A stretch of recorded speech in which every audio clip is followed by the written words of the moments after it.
नमस्कार मंडळी, तुमचं माझ्या यूट्यूब चॅनलवर खूप खूप स्वागत आहे. तर आता हे जे मी बनवलेले आहेत, तर नाचणीच्या पिठापासून मी हे बिस्किट बनवलेले आहेत. एकदम खुसखुशीत असे मस्त बिस्किट झालेले आहेत. तर एकदम पटकन असे हे आपले बिस्किट पण तयार होतात कमी साहित्यामध्ये. तर इथं मी घेतलेलं आहे नाचणीचं पीठ 1 वाटी, अर्धी वाटी तूप घेतलंय आणि अर्धी वाटीच्या थोडं कमी साखर घेतली. तीळ घेतलेले आहेत आणि विलायची घेतलेली आहे 4-5. तर आता साखर जी आहे तर मी थोडी कमीच घेत असते गोड पदार्थ करण्यासाठी, कारण आम्ही थोडंसं गोड कमी खातो म्हणून. तर तुम्ही अर्धी वाटी घेऊ शकता साखर, तर इथं मी कमी घेतलेलं आहे. तर एका वाटीला तुम्ही अर्धी वाटी साखर घेऊ शकता. तर आता ही जी साखर आहे, तर आता मी मिक्सरला बारीक अशी ह्याची पिठी साखर करून घेणार आहे. तर ह्याच्यामध्ये विलायची टाकून घेतली आहे मी तशीच. तर आता हे मिक्सरमधून बारीक अशी ह्याची पिठी साखर करून घेतली आहे मी, तुम्ही बघू शकता. एकदम पीठ जसं असते तसंच एकदम बारीक करून घेतलंय मी हे. तर आता ही जी साखर आहे तर बाउलमध्ये काढून घेते मी पिठी साखर.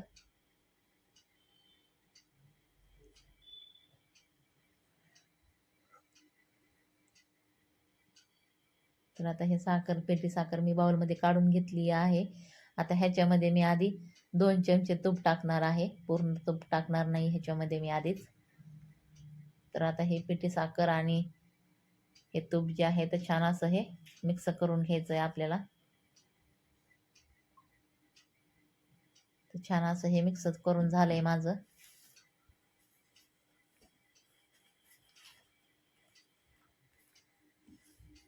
तर आता ह्याच्यामध्ये हे जे नाचणीचं पीठ आहे ते टाकून घेते मी.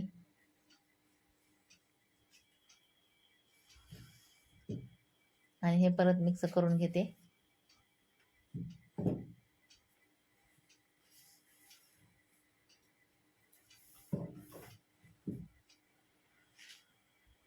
आता हे मी हातानेच मिक्स करून घेणार आहे.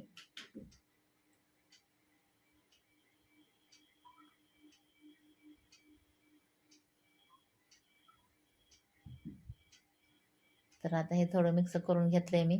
तर ह्याच्यामध्ये उरलेलं जे आपलं जे तूप आहे ते पण टाकून घेते मी ह्याच्यामध्ये परत.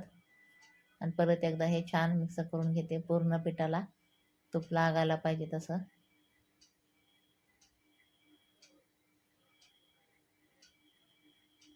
तर हे पूर्ण पिठाला तूप चोळून घेतलंय मी. ह्याचा गोळा पण तयार होऊ लागलाय, तुम्ही बघू शकता. पण हे थोडंसं कोरडच आहे आणखीन. तर तुम्ही ह्याच्यामध्ये दूध पण वापरू शकता. तर ह्याच्यामध्ये मी आता थोडं थोडं म्हणजे 2 चमचे दूध टाकून घेणार आहे. दूध पण जास्त टाकायचं नाही, चमच्यानेच टाकून घ्यायचं दूध. कारण हे जे गोळा आहे बिस्किटाचा तर आपल्याला घट्टच लागतो एकदम.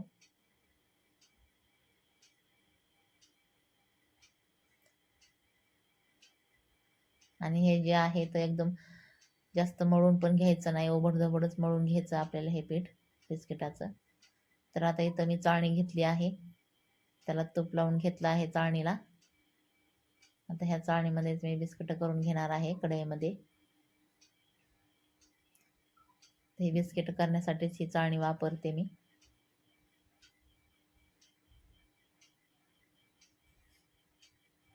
तर मी आता हे गोळा घेतलेला आहे, त्याचं मी बिस्किटासारखा आकार देऊन घेते. तुम्हाला जसा आकार पाहिजे तसा तुम्ही देऊ शकता. तर मी आता हे गोल शेपमध्ये करून घेतलं आहे बिस्किट. थोडंसं मध्ये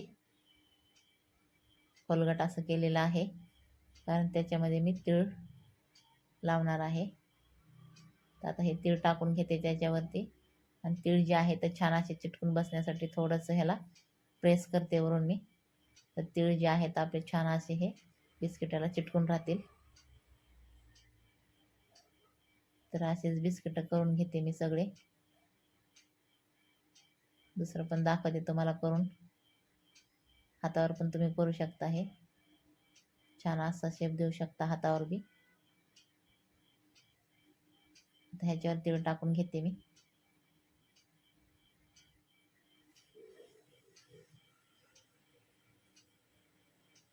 तर आता सगळे बिस्किट करून घेणार आहे असेच मी. तर आपले हे जे बिस्किट आहेत तर पूर्ण करून घेतले आहेत मी सगळे. आणि तीळ पण छान असे दिसते ह्याच्यावरती बिस्किटावरती. आणि परत हे बिस्किट जे आहेत तर नाचणीच्या पिठाचे आहेत, गव्हाच्या पिठाचे नाही आणि मैद्याचे पण नाही आहेत हे बिस्किट.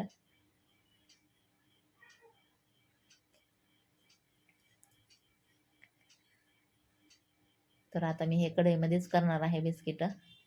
आता मी इथं गॅसवरती कढई ठेवून घेतली आहे आधी. आता कढई जी आहे तर गरम करण्यासाठी ठेवली आहे मी 5 मिनिटं गॅसवर ताट झाकून.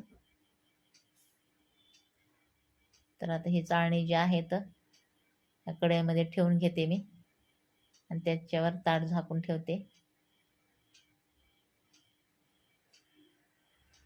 तर कढईच्या खाली मीठ वगैरे टाकायची पण काही गरज नाही.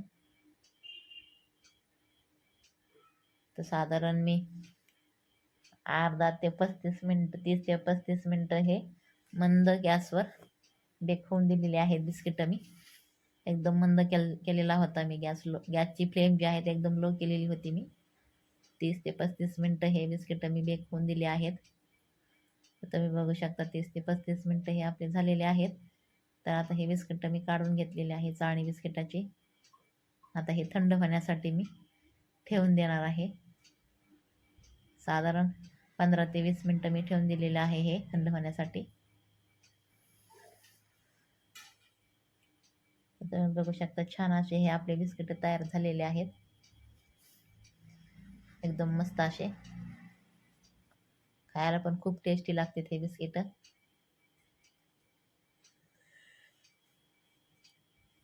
अजिबात कुठं करपलेले नाहीत, काही नाहीत खालून, कारण गॅसची फ्लेम जी आहे ते एकदम मंद करायची आणि छान असे हे बेक होऊन द्यायचे 30 ते 35 मिनिटं. तर आपले बिस्किट जे आहेत ते छान असे होतात.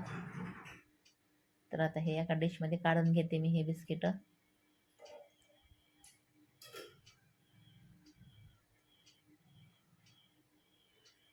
तर मस्त असे आपले हे बिस्किट तयार झालेले आहेत. तुम्हाला जर माझी रेसिपी आवडली तर प्लीज माझ्या चॅनलला सबस्क्राईब करा, लाईक करा आणि कमेंट पण करा.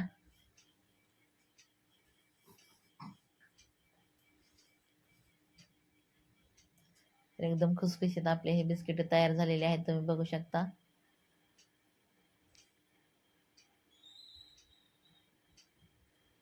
तर हे पण बिस्किट बघा एकदम खुसखुशीत असं हे बिस्किट झालेलं आहे. हे बघा हाताने पण एकदम हे हो बिस्किट आपले कुस्करून घेतले मी हाताने पण. तुम्ही बघू शकता एकदम मस्त असे आपले हे बिस्किट तयार झालेले आहेत. व्हिडिओ बघितल्याबद्दल धन्यवाद.